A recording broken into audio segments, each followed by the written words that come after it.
On the morning of August 2, 2008, 69-year-old William Bill Walker was at his workshop near Moses Lake, Washington, when an explosive suddenly went off, killing him instantly. Hours later, just after midnight on August 3rd, another blast ripped through the home of 53-year-old Javier Adame just miles away, also killing him instantly. Investigators were stunned by the two explosions happening so close in proximity and in time. As they pieced together the scenes, they realized that both deaths were caused by carefully concealed pipe bombs manufactured by the same person. Despite this connection, investigators couldn't find a link between the victims or a clear reason why anyone would want them dead. It's been over 16 years since Bill and Javier were murdered, and investigators are still searching for the person or people responsible.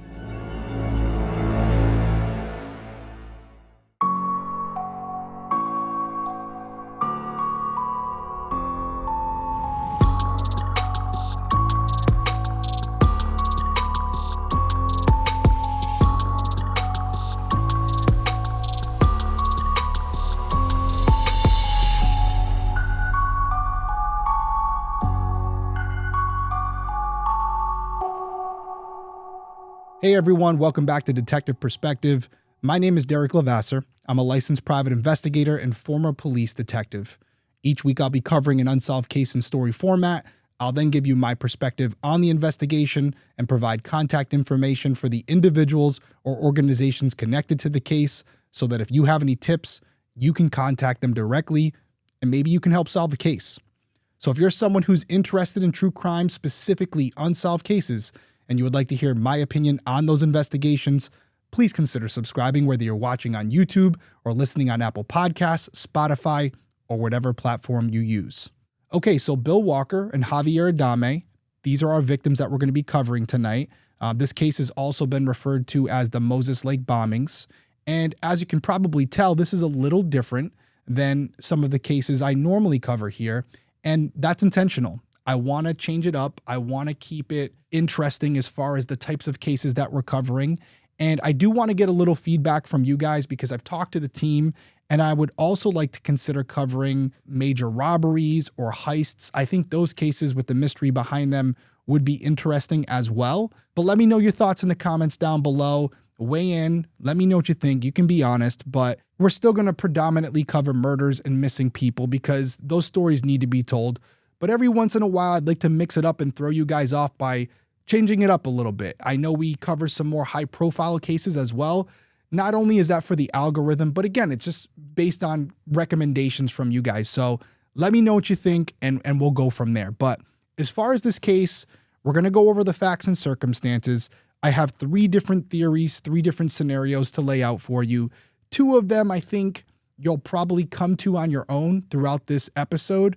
But I think the final one may surprise some of you, and it may even piss some of you off. I don't think it will, but we'll get there eventually. So let's not waste any more time. Let's dive into this week's case. William Walker, known to many as Wild Bill, was born on July 19, 1939, to parents Herbert and Nova. He grew up in California, but later in life he moved to Ohio, where he owned and operated 2 fishing stores. In the 1970s, Bill and his wife Dorothy relocated to Washington State, settling in a house on 4th Street Northeast, about 4 miles outside of Moses Lake. Bill worked as an electrician, and in his free time, he could often be found hunting, fishing, or working on projects in his shop just behind the family home. In an interview with the Columbia Basin Herald, Dorothy described Bill as a kind-hearted man who loved working on projects with his children and grandchildren. He was always helping others, offering to pay for gas or fix things in his shop. By all accounts, Bill was loved by everyone who knew him. He was the last person that anyone would expect to be murdered. But, as you already know from the teaser, that's exactly what happened. According to Bill's granddaughter, Victoria, who spoke to the podcast Murder in My Family, at around 8 a.m. on Saturday, August 2nd, 2008, Dorothy and a handful of family members left to visit relatives out of town while Bill stayed behind. A few hours into the trip, Dorothy tried calling Bill, but he didn't pick up. She kept trying, growing increasingly worried when he still didn't pick up, and eventually she called her grandson Andy, who lived nearby, and asked him to go check on Bill. Andy agreed, and knowing that his grandpa was often in the shop, he made sure to look there as well. But as soon as he opened the door, he saw shop equipment scattered everywhere. After moving some of the equipment aside, he he found Bill lying face down on the ground. He had, quote, experienced severe trauma and had, quote, received wounds to his neck and chest. There was also this hole in the shop wall as if some type of explosion had gone off.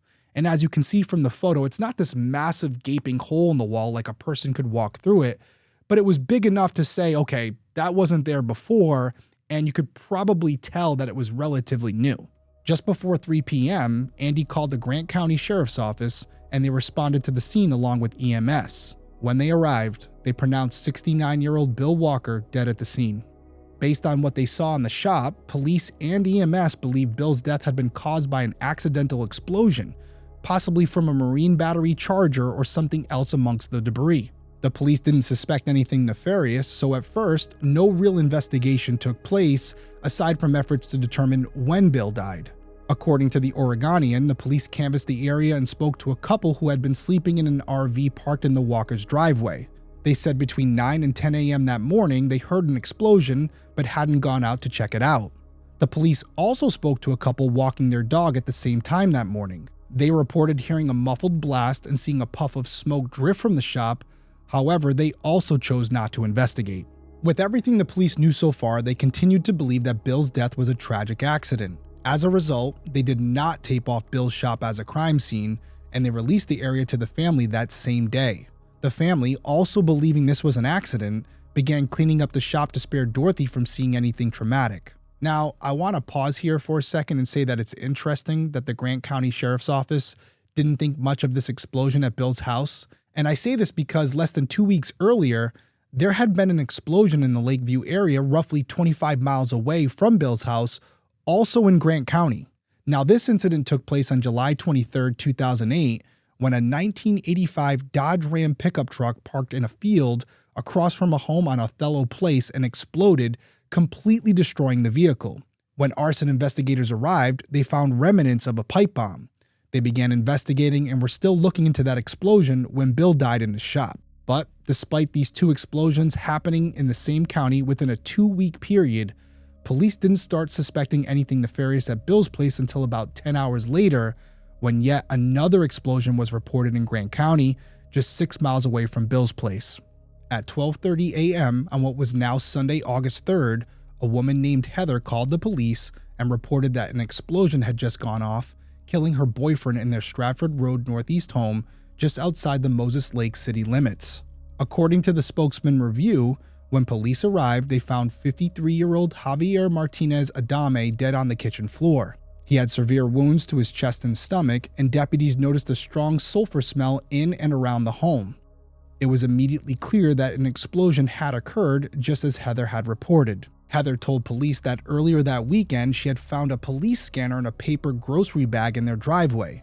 She didn't recognize it, so she moved it to the porch. Then just after midnight on August 3rd, Javier brought the scanner into the kitchen and plugged it in. Heather recalled that Javier muttered an expletive just before the scanner exploded, killing him instantly. Now, this is just the top of the story. We're going to be looking into the backgrounds of both Bill and Javier, and there are some things that are going to come up that were unexpected. We're going to take our first break. We'll be right back.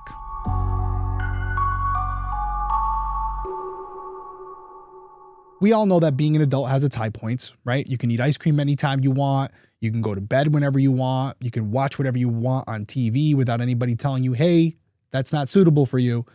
Those are the high points, but it's not all great. And I think we all know that as well. You have to go to work. You have to do your taxes. And if you're a parent, you have to take your kids to 19 different sporting classes, ballet classes, acting classes, all the classes. You know exactly what I'm talking about. But most importantly, you have to take care of your health and make doctor's appointments when you need them. And for that one, there's ZocDoc, the healthcare app that makes adulting that much easier. ZocDoc is the free app and website where you can search and compare high-quality in-network doctors, choose the right one for your needs, and click to instantly book an appointment. We're talking about in-network appointments with more than 100,000 healthcare providers across every specialty, from mental health to dental health, eye care to skin care, and much more. You can even filter for doctors who take your specific insurance, who are located nearby, who are a good fit for any medical need you may have, and who are highly rated by verified patients. Plus, ZocDoc appointments happen fast, typically within 24 to 72 hours of booking, and you may even score a same-day appointment. Next time I need a doctor, ZocDoc is what I'm going to use. So stop putting off those doctor's appointments and go to ZocDoc.com/detective and find and instantly book a top-rated doctor today. That's ZocDoc.com/detective. One more time, ZocDoc.com/detective.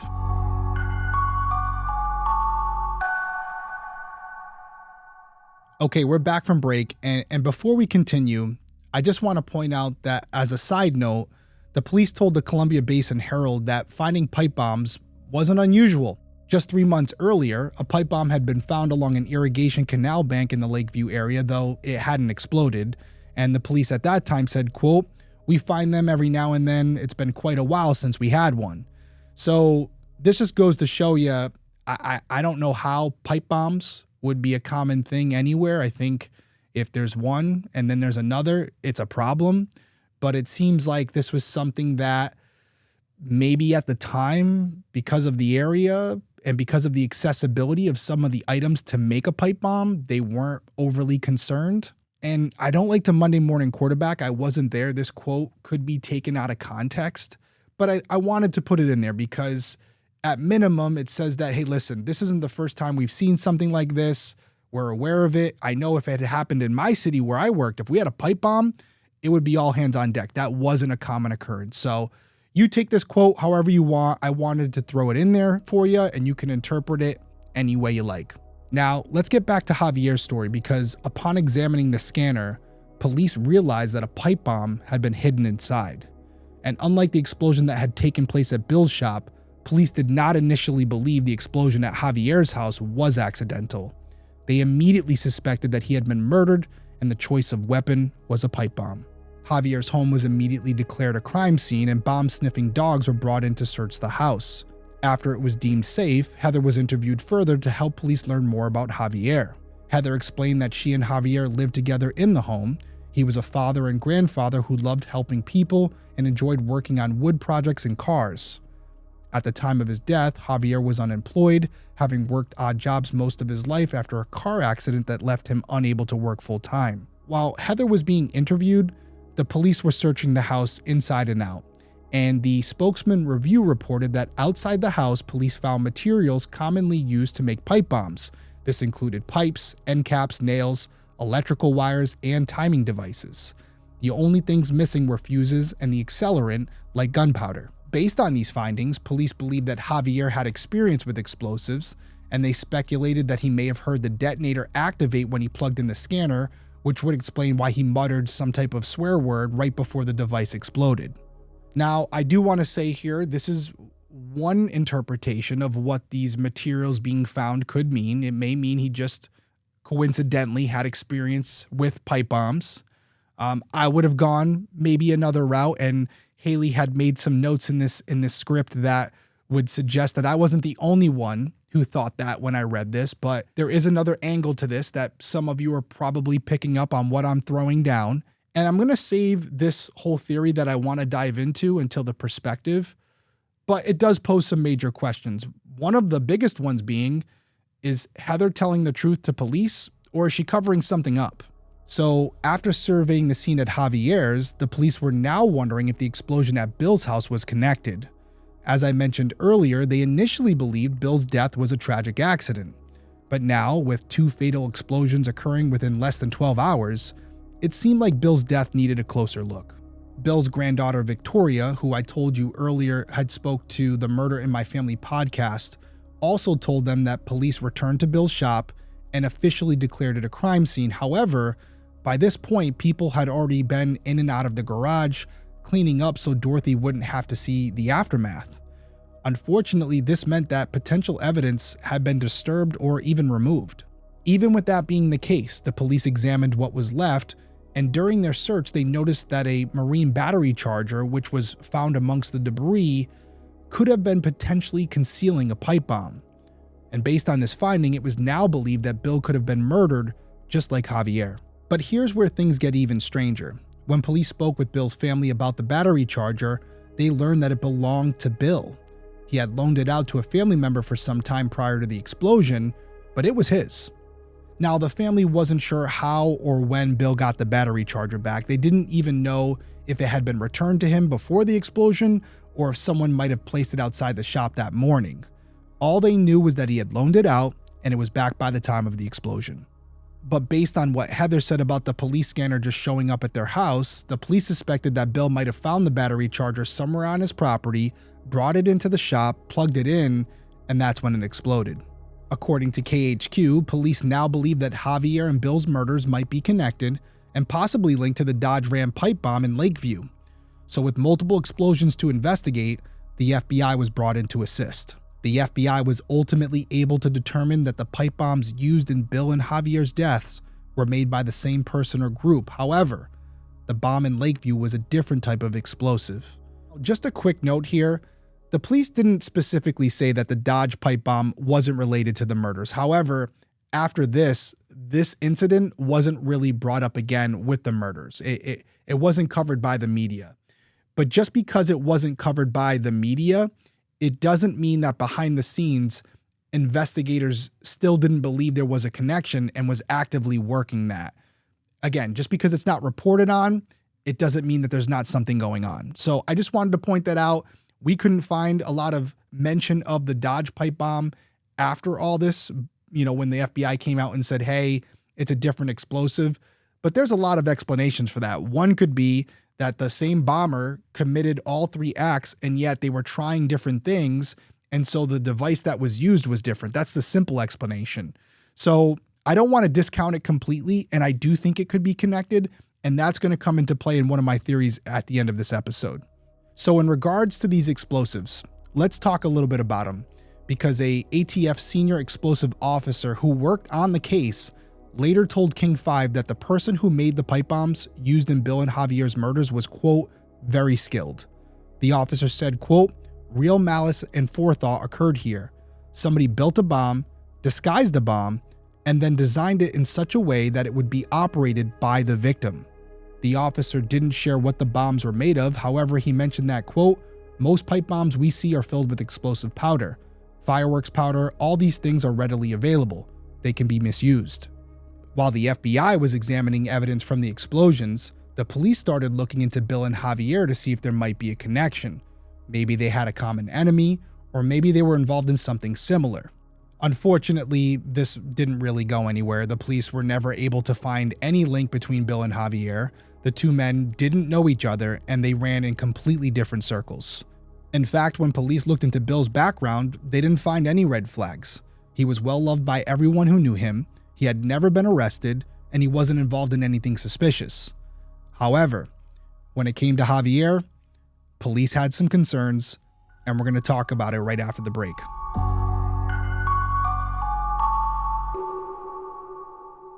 The busy holiday season is here, and Uncommon Goods makes it less stressful with incredible hand-picked gifts for everyone on your list, all in one spot.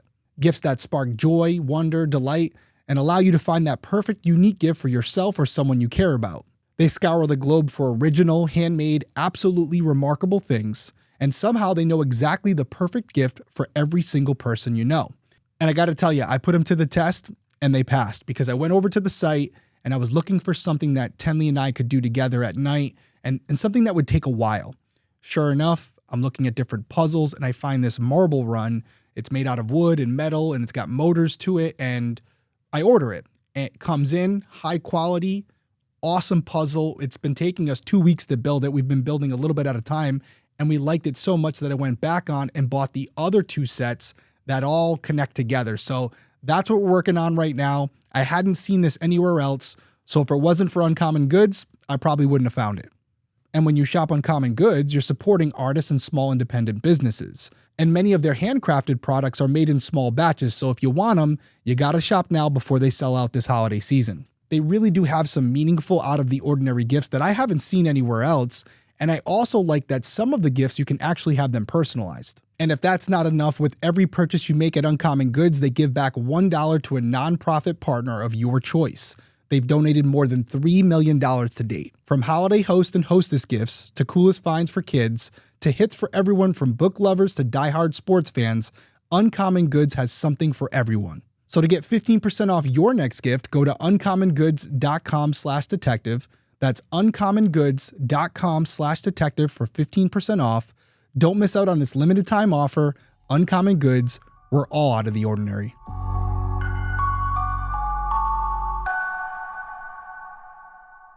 Okay, so we're back from break, and let's talk a little bit more about Javier, because according to the Oregonian, when officers searched Javier's home, they found more than 3 grams of methamphetamine and syringes. And after running a background check, they learned that Javier had prior convictions from the late 1990s for cocaine possession and drug paraphernalia. Now, based on this new evidence and information, police suspected that Javier might be involved in drug dealing, and they wondered if this had anything to do with why someone targeted him with a pipe bomb. And with this new angle in mind, police revisited Bill's background looking for any possible drug connections. And as I mentioned earlier, they found no direct ties to drugs. However, they did discover that back in 2004, Bill's grandson, Andy, the same one who had found him in the shop, had been arrested when police found 186 marijuana plants in a travel trailer that he was using. Andy later told the Oregonian that the police investigating Bill's murder asked him right out, "Did you owe anybody money in the drug world?" And he said no, he had put his troubled years behind him after his arrest, but the police continued pressing Andy for some time before eventually moving on. And part of the reason they made this course correction is because they turned their focus to one of Bill's neighbors whose home had been raided by the DEA 5 months earlier in a cocaine investigation. Law enforcement sources speculated that some type of criminal drug organization, maybe even the cartel, could have intended to leave the battery charger at the neighbor's house, but mistakenly placed it at Bill's. Now, as far as that's concerned, that is tough for me to see. What are the chances that Bill would have loaned out his battery charger to someone, and ironically, this criminal organization / cartel would happen to leave a battery charger at his property? It's highly unlikely. And I failed to mention it earlier, but I'll mention it here because we're talking about the battery charger again. I was trying to find who the battery charger was loaned out to. Obviously, that's critical information. I'm assuming it was a friend or family member. I'm hoping that that person was identified by someone, even if they didn't know how long this individual had the battery charger. And I'm really hoping that if they identified this person, they went and interviewed them, because clearly, at minimum, they would be a person of interest, if not a suspect. So it's not that I'm leaving it out intentionally. This battery charger, who it was loaned out to, it's a mystery for me at this point. If something is brought up in the comments or I find some additional information, I'll absolutely post it on social media. But as of right now, I do not know who Bill loaned the battery charger to. And as far as the connection here with it being a criminal organization who left it on his property, that's hard for me to believe. But I will say that the theory of mistaken identity is still very much possible. Yes, if these people next door had pissed off some bad people, they could have been the target, and maybe Bill was just a casualty here where he was in the wrong place at the wrong time in the wrong neighborhood. But that is going to be one of my theories, and we'll talk more about that at the end. And back to these neighbors real quick, it's unclear if anything was found on their property that was of value. If there was, it was never released to the public. What we do know is that the police eventually concluded that Bill was likely the victim of mistaken identity, and whoever left the bomb that day hadn't meant to murder Bill. As for who the bomb was intended for, the police still aren't sure. As the investigation into the murders of Bill and Javier continued, reporting slowed down. Then on December 4th, Javier's girlfriend, 30-year-old Heather, was found dead in the same home where Javier had been killed. She was found lying on the floor next to a bed with no obvious signs of trauma. The Tri-City Herald reported that the power to the home had been turned off the day before, and there didn't appear to be any active heat source. Although police didn't believe Heather's death was related to Javier's, they still labeled her death suspicious and asked the Washington State Patrol Crime Lab to collect evidence. An autopsy was performed on Heather that day, and with no signs of trauma or lethal injuries, there was no obvious cause of death, so toxicology tests were ordered, and later those results revealed that she had died of natural causes. Now, I'm not going to go into too much detail about Heather's death. I do have more information. What I will say is this. Heather struggled with some addiction. And from what I can gather here, she died of diabetes. So it doesn't appear to be anything suspicious about her death other than the fact that she died in the same home. That's at least what I can gather from what can be found and is available publicly. Following Heather's death, there was very little reporting on Bill and Javier's murders, and by 2014, the lead investigator confirmed to the media that the cases had gone cold. There have been few major updates since then, with the most recent coming in February of 2023, more than 14 years after Bill and Javier were killed. At that time, the Grant County Sheriff's Office told King 5 that they still haven't found a connection between Bill and Javier's cases, but they continue to believe that Bill's murder was a case of mistaken identity. Javier's daughter Raquel also spoke to King 5, and she said she couldn't talk about her father's murder without becoming emotional. She asked, quote, "How could this have happened to two different men way across town, and what was the reason behind it?" Raquel added, quote, "Somebody out there knows something. I beg you, please say something if you know something. They deserve justice." Okay, let's dive into this perspective and elaborate on some of the things I said throughout the episode. I'm sure your head's spinning right now. You got all these scenarios running through your mind. I'm going to break them down to the three that I think are the most prominent. First one being, and this is a little bit outside the box, we didn't really discuss it in the episode, but I think it's plausible. What if this is a serial killer that just happened to use pipe bombs? Yes, we have Bill's incident. Yes, we have Javier's incident. And we have this Dodge pickup, right? My question would be, how many more? And they may not all be from that area. It could be throughout the country. We don't know who this person is. Javier and Bill could have been just random targets for this person to try out these new explosive devices that he or she was experimenting with. Now, there's no evidence to direct us in that way. And from what law enforcement has shared with us, there's been no indication of that. But they also haven't implicated or suggested a specific person from the area was involved. And to me, that really opens up the field of suspects. It could be someone from that community. It could be someone who is just passing through.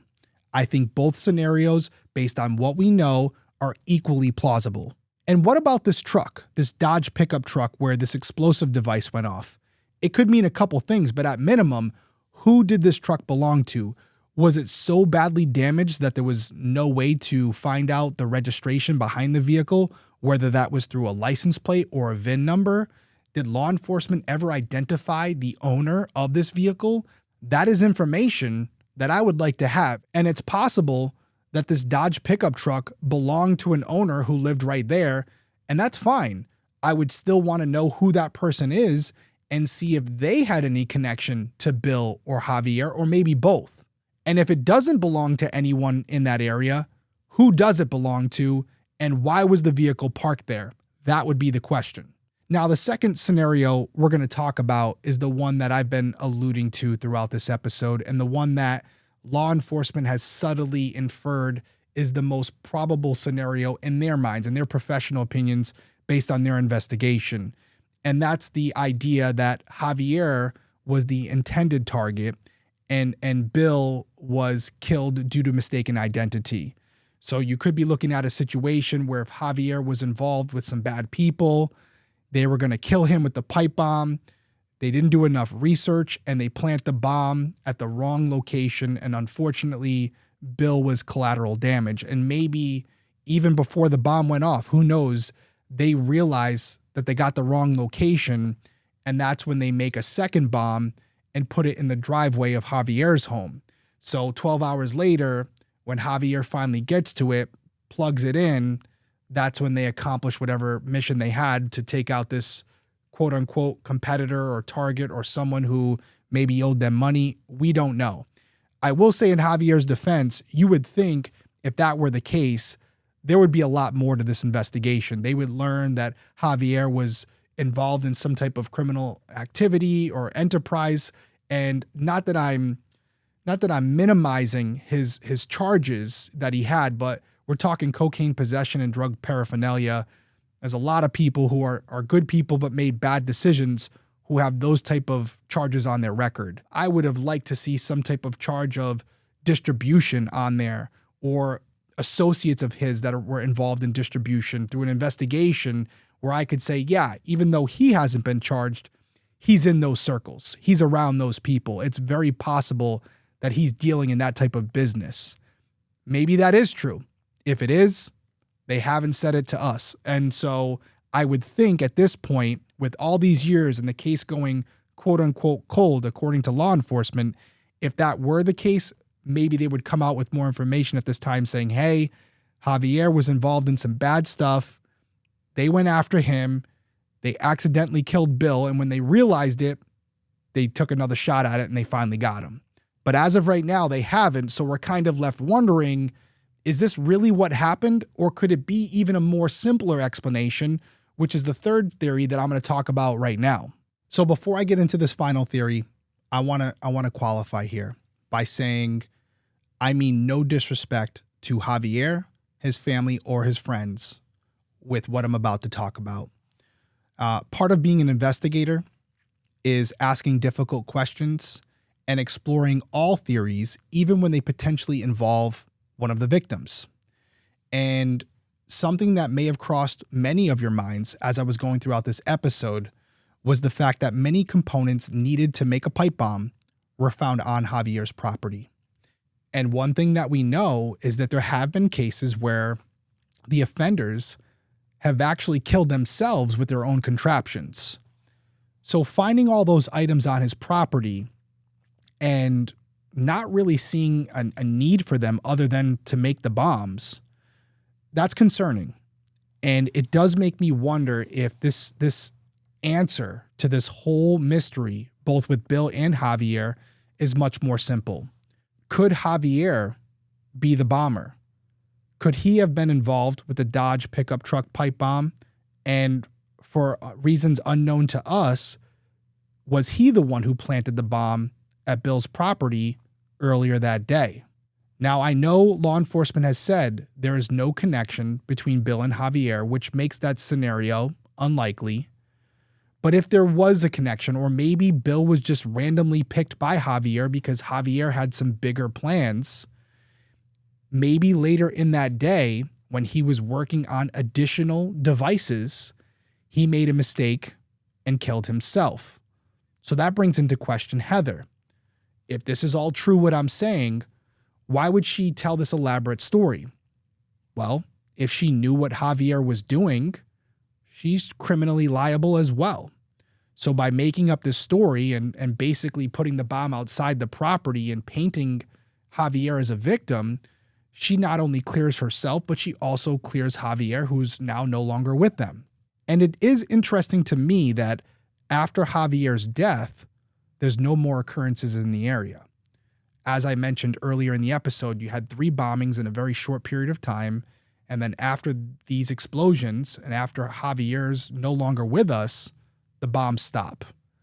Now, as I mentioned earlier, there could be another explanation for that. If Javier's not involved and this person who is responsible was just passing through, maybe after law enforcement came in and started turning up the heat, they moved on to another area. Or if they're from the neighborhood, they stopped doing what they were doing because they knew it was only time before they got caught.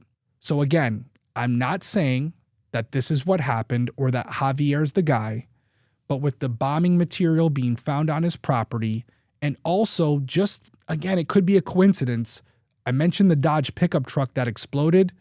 When you look at the photos of Javier's residence, there's also a Dodge pickup truck in the driveway, a red one. Did he happen to like Dodges? I don't know. That's why it's important to know who that Dodge pickup truck belonged to. Again, it could be just a coincidence, and if I was working the case, these are the things that I would be finding out. So again, just to reiterate, if someone from Javier's family is watching this, I want to make it abundantly clear. I'm posing the question. I'm not making accusations. As far as I'm concerned, as I sit here right now, Javier is not guilty of anything. And if there was bombing material found on Bill's property, I'd be saying the same thing. So where does that leave us? Unfortunately, not with much. I wish I had better news. This is going to take a confession, or based on the forensic processing of these crime scenes and the bombs themselves, something to come forward from another case where a similar device was created and there was someone identified and held responsible for that crime, where they can say, okay, we have John Doe over here. He was doing these pipe bombs in a state over. It's the exact same MO, the exact same apparatus. Maybe we can tie him to it. Now, he may not confess to it, but maybe they can show that this person was in this area at the time when the bombs occurred. Or if you got really lucky, the person who's now behind bars would confess to it, but that's not likely. It also comes back to what Raquel said. There's got to be someone out there who knows something. And I'm not just talking about the killer. I'm talking about their friends, family, or maybe someone from the community who saw something or heard something, didn't think it was valuable at the time, but unbeknownst to them, it could have been the final piece of the puzzle. You don't know what law enforcement has, and maybe they have two pieces and they're just looking for that connecting factor, and you may have it. So just to recap, between 9 and 10 a.m. on August 2nd, 2008, Bill Walker was killed by a pipe bomb concealed in a Marine battery charger at his home on 4th Street Northeast, about 4 miles east of Moses Lake in Washington. Then, at around 12:30 a.m. on August 3rd, Javier Adame was killed by a similar pipe bomb hidden in a police scanner left outside his home on Stratford Road Northeast, just outside the Moses Lake city limits. Investigators determined that the pipe bombs used to kill both men were manufactured by the same unknown individual or group. Anyone with information about the murders of Bill Walker and Javier Adame is urged to contact the Grant County Sheriff's Office at 509-754-2018, and it's important to note a reward is available for information leading to an arrest. As always, my final words go out to the friends and family of Bill and Javier. This is a difficult position to be in. You have more questions than you have answers, and you have lead investigators responsible for finding your loved one's killer saying the case has gone cold. But I don't want you to lose hope, because what we know is that 16 years is a long time. It's too long for you to have to wait for answers, but cases have been solved that are older. So be patient, be determined, and keep the hope, because we're here fighting with you. There's many people rooting for you, and I'm hoping that you get the answers you deserve sooner than later. And if that day comes, nothing will please me more than sitting right here and updating all of you, letting you know that this person has been caught and they're finally where they belong. Now, on a positive note, because we don't get a lot of that around here, if you're listening or watching this episode, Thanksgiving is this week. And one thing I will say about these cases, we talk about a lot of victims and their family members, and hearing about them and what they're going through and what they have to endure every day, it really makes me appreciative for what I have, because I know that all of them would just wish for one more day with their loved one. So that is some silver lining that we can take from this, to be appreciative of what we do have. And I can tell you that I'm extremely grateful for each and every one of you who comes here every week and listens or watches these episodes to not only support me, but to support the victims and their families. So I'm extremely grateful, and I wouldn't be here without you guys. So that's going to do it from me. Everyone stay safe out there. Have a good Thanksgiving, and I'll see you soon.